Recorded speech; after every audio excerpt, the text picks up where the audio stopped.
Ku Wabigal Skilling Center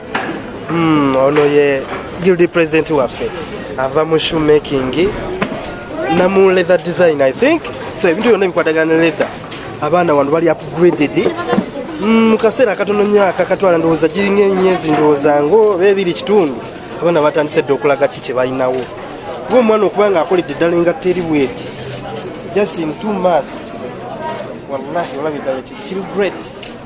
abaana ba leather design twaliza bamu bali serious byonna bisanga wano ku Wabigal Skilling Center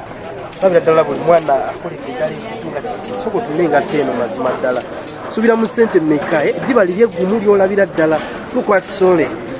also abasole tolo 10 kozo gitunula ne eri hadi yonna n'abaana bakikoledde mu short time olabira ddala nga balaze obwa serious just student bakitandise making ekintu search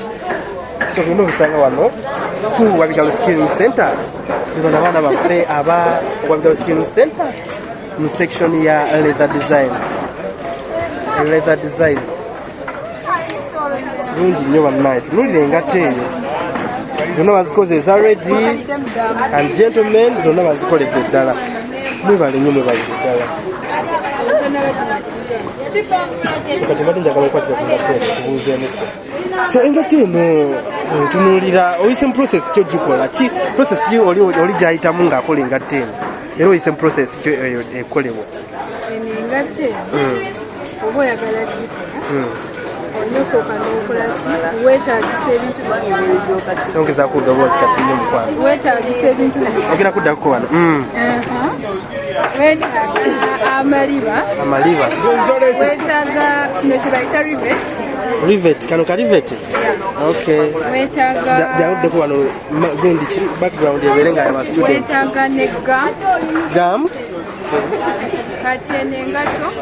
oba ogenda ogikola okufuna master pattern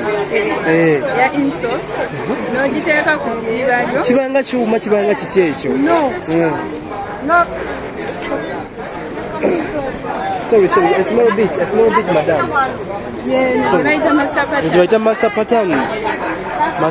Teeka ku ddiba. N'ofuna peni yo, n'osazaamu ogenda okukola ki? Omaliriza n'ogikomola bulungi.